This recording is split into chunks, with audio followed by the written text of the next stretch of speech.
All right, y'all, check me out. And while you're here, make sure to check out the channel for some more mind, body, soul related content, right? Also, please support the channel, hit that subscribe button, right? So for today's,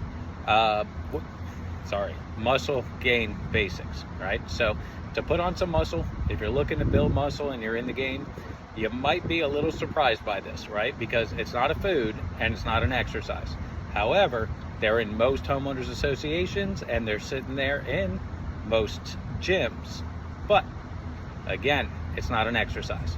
I'm talking about the sauna, right? The sauna, not only is it an enormous fat loss hack, because it's a dual purpose. If you go in, you work out, you hit the weights and you sit in the sauna, it's gonna help kick that metabolism even higher. It's gonna get rid of fat.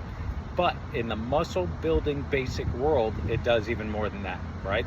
So going directly to the sauna after a workout or an intense workout immediately starts resting your muscles. And as we know, muscle grows during rest, not during the exercise. So you've already knocked out the exercise. Now you are immediately going into a room that can get to 160 to 200 degrees.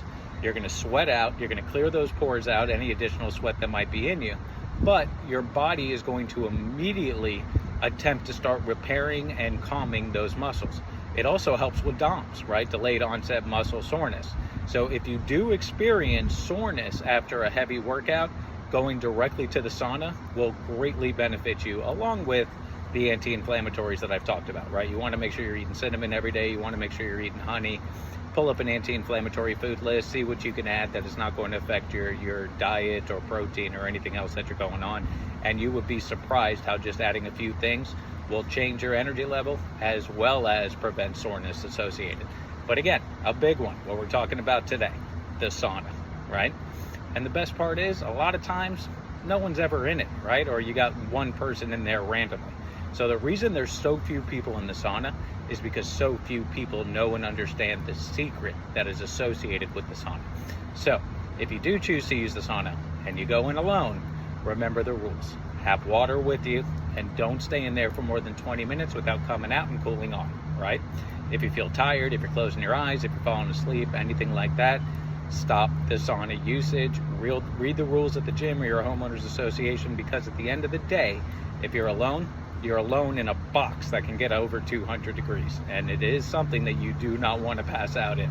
All right, so with all that being said, I hope you have a wonderful afternoon. Don't forget to watch, subscribe, and share. And like with everything else on the channel, take what you like, leave what you don't. Someone else might come along and pick it right up. Have a great day, everyone.